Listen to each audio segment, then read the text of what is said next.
মানুষ মানুষকে কাঁদায় না, কাঁদায় তার মায়াজাল স্মৃতিগুলো, তাই না? আসসালামু আলাইকুম, কেমন আছেন সবাই? আশা করছি আমার প্রিয় আপুরা, ভাইয়ারা ও দিদিমণিরা কাছে কিংবা দূরে, দেশ কিংবা দেশের বাহিরে, যে যেখানে আছেন না কেন, আল্লাহর অশেষ রহমতে সবাই অনেক বেশি ভালো আছেন এবং সুস্থ আছেন। আলহামদুলিল্লাহ, আমিও আমার পরিবারের সবাইকে নিয়ে ভালো আছি। এই তো আপনাদের মাঝে আবার হাজির হয়ে গেলাম নতুন দিনের নতুন একটা ভিডিও নিয়ে। আশা রাখতেছি আমার আজকের ভিডিওটিও আপনাদের কাছে ভালো লাগবে ইনশাআল্লাহ। এই তো অফ ক্যামেরায় চা নাস্তা করে নিয়েছি, এখন মেয়ের রুমে চলে আসলাম। এই তো মেয়ের বিছানা চাদরটা একটু চেঞ্জ করে দেব, সব কিছু গুছিয়ে।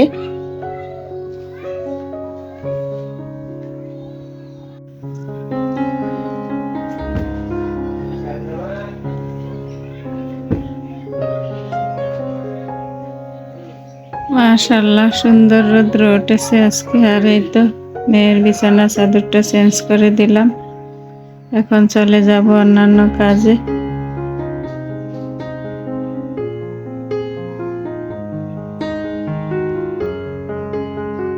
এই তো টুকিটাকি কিছু কাজ করে চলে আসলাম কিচেনে। আর এই যে আরো অনেক আগে, কাজে যাওয়ার আগে মাছগুলো ভিজিয়ে রেখেছিলাম। এই যে জিয়াল মাছ, পাঁচমিশালি মাছ, কই মাছ আছে, তারপরে শোল মাছের ছোট ছোট বাচ্চা আছে, শিং মাছ আছে, টাকি মাছ আছে। পাঁচমিশালি মাছগুলো ভিজিয়ে রেখেছিলাম, এই তো বরফ ছেড়ে দিয়েছে, এখন ধুয়ে পরিষ্কার করে নেব। এই সমস্ত মাছ ফ্রিজে বেশি দিন থাকলে কিন্তু খেতে একদমই ভালো লাগে না। এমনিতে আমরা ফ্রিজের মাছ মাংস বেশি দিন খেতে পারি না, 2-4 দিন এরকম। তো এখন মাছগুলো অফ ক্যামেরায় দিয়ে নেব। আর ভিডিও শুরুতে যেটা বলেছিলাম যে মানুষ মানুষকে কাঁদায় না, কিন্তু মায়ার জাল স্মৃতিগুলো আমাদেরকে কাঁদায়। এই প্ল্যাটফর্মে কাজ করতে এসে কত অজানা আপুদের সাথে পরিচয় হয়েছে। শুধুমাত্র কমেন্টের মাধ্যমে আমরা কথা বলি আর তার ভিডিও দেখি তাদের, কিন্তু এই সামান্য কমেন্টের মাধ্যমে কথা বলাতে কত মায়া জড়িয়ে গেছি, যেটা ভাষায় প্রকাশ করার মতো নয়। তো মায়া এমন একটা জিনিস যে চাইলেও বলা যায় না, কিছু কিছু স্মৃতি আর দেখলে মনে হয় আমাদের কত মায়া আরো হতো। তো এভাবে যারা আপন মানুষগুলো আমাদের কাছে আসে, আষ্টে পৃষ্ঠে জড়িয়ে থাকি তাদেরকে, তো তারা যদি কোনোভাবে কষ্ট দেয় বা দূরে চলে যায়, তাদের প্রতি কিরকম মায়া হতে পারে বলুন তো? আর এই মায়ার কারণেই তো পৃথিবীতে এত যন্ত্রণা, এত কষ্ট, হাসি, দুঃখ সব কিছু মিলিয়ে কিন্তু এই মায়ার জাল। মাছগুলো এখন অফ ক্যামেরায় দিয়ে নেব।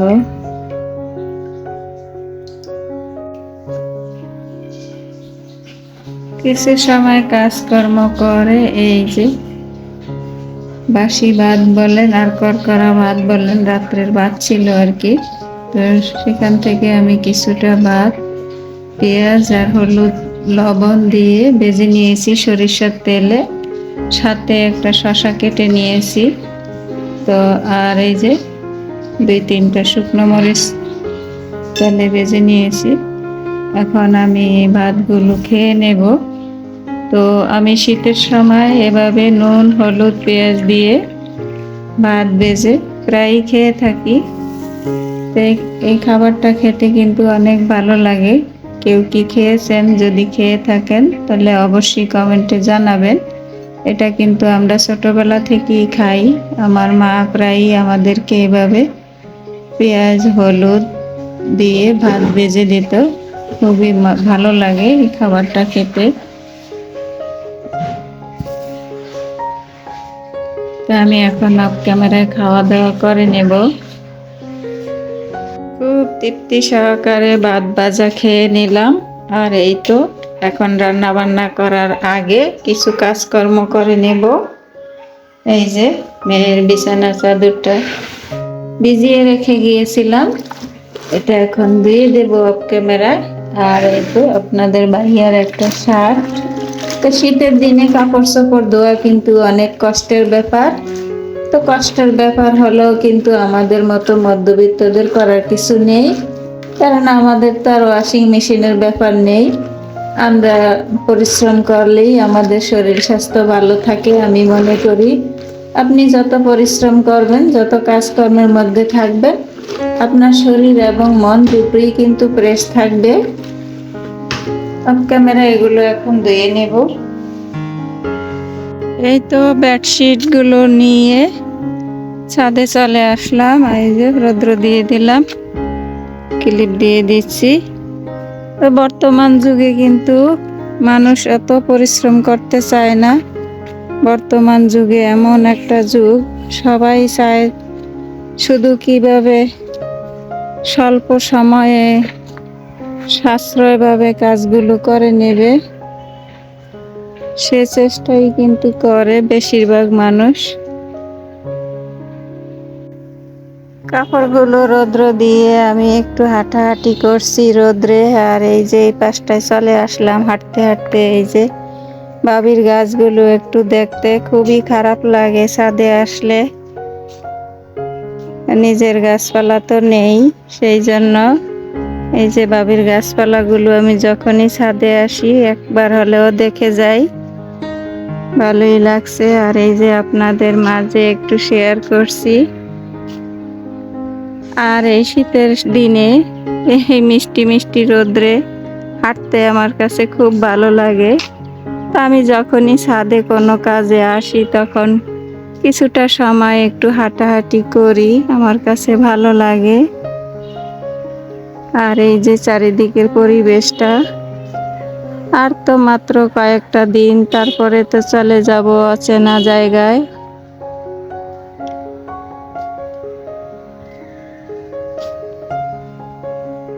এই তো ছাদ থেকে আবার চলে আসলাম ঘরে। ঘরে এসে এই যে কিচেনে আসলাম। কিচেনে এসে এই যে মাছগুলো রান্না করার জন্য পেঁয়াজ রসুন থেতো করে নিতেছি। আজকে থেতো করা পেঁয়াজ রসুন দিয়ে মাছগুলো ভুনা করব।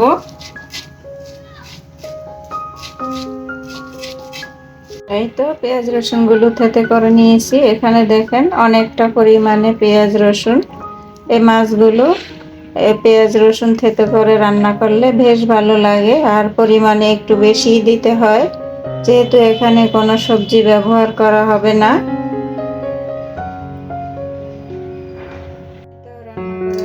চুলায় চলে আসলাম, আর এখানে আমি পরিমাণ মতো সরিষার তেল দিয়ে দিলাম। রান্নাটা আমি সরিষার তেলে করব। আমি আমার পরিমাণ মতো সরিষার তেলটা দিয়ে নিলাম অফ ক্যামেরায়।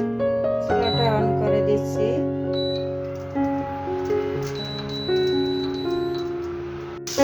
সরিষার তেল ভালো করে গরম করে নিয়েছি, তারপরে এই যে থেতো করা পেঁয়াজ রসুন দিয়ে দিলাম। সরিষার তেলটা একটু ভালো করে গরম করে নিতে হয়, তা না হলে কাঁচা তেলের একটা গন্ধ থেকে যায়। গন্ধ বলেন আর স্মেল বলেন, যেটাই বলেন, ওই একই কথা ঘুরে ফিরে।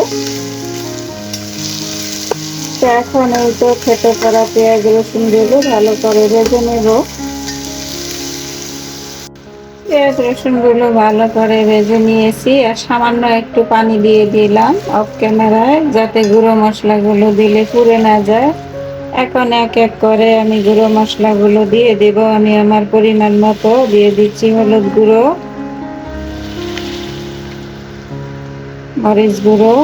তো আমার প্রিয় আপু ভাইয়ারা দিদিমণিরা, জানি না এ পর্যন্ত আমার সাথে কে কে আছেন, তো ভিডিওটি দেখতে দেখতে যদি লাইক দেওয়ার কথা ভুলে গিয়ে থাকেন তো প্লিজ একটি লাইক দিয়ে দেবেন। সবাই সবাইকে একটু সাপোর্ট করবেন, তাহলে আমরা সবাই একসাথে এগিয়ে যেতে পারবো ইনশাআল্লাহ। তো এই তো আমি আমার পরিমাণ মতো নুন, হলুদ, মরিচ, জিরে গুঁড়ো, ধনিয়া গুঁড়ো যা যা লাগবে সব কিছু দিয়ে দিয়েছি। এখন ভালো করে মশলাগুলো কষিয়ে নেব। এই তো মশলাগুলো ভালো করে কষিয়ে নিয়েছি। এখন এই তো পরিষ্কার করে ধুয়ে রাখা মাছগুলো দিয়ে দেব। এখানে কই মাছ, শিং মাছ, তারপরে টাকি মাছ, তারপরে হচ্ছে ছোট ছোট শোল মাছের বাচ্চা দিয়ে দিলাম মাছগুলো। এখন ভালো করে কিছু সময় কষিয়ে নেব। এই মাছগুলো আমি বিয়ের আগে কখনই কোনোদিনই খেতাম না। যখন বিয়ে হয়ে শ্বশুর বাড়ি গেলাম তখন আমার শাশুড়ি মা এই মাছগুলো আমাকে খাওয়া শিখিয়েছে। তাদের অনেকগুলো পুকুর, 7টা না 8টা পুকুর মনেও নেই। তারা সবসময় কিন্তু এই পুকুরের জিওল মাছ খেত। তো আমি তো খেতে পারতাম না, আমার খুবই কষ্ট হতো। তখন আমার শাশুড়ি মা ওই যে হাঁসের ডিম, মুরগির ডিম, তারপরে দুধ, গরুর দুধ, এগুলা দিয়ে আমাকে ভাত খাওয়াতো। আর পাশাপাশি এই খাবারগুলো আমাকে খাওয়ানো শিখিয়েছে। একদিন একদিন একটু একটু করে সুন্দর কথা বলে যে একটু খেয়ে দেখো, ভালো লাগবে, খেতে খেতে খেতে পারবা। এভাবে করে করে আমাকে এই মাছগুলো খাওয়া শিখিয়েছে। তো আজকে শাশুড়ি মায়ের কথা অনেক মিস করছি। আল্লাহ পাক ওনাকে জান্নাতুল ফেরদাউস দান করুন, আমিন। উনি খুবই একজন ভালো মনের মানুষ ছিল।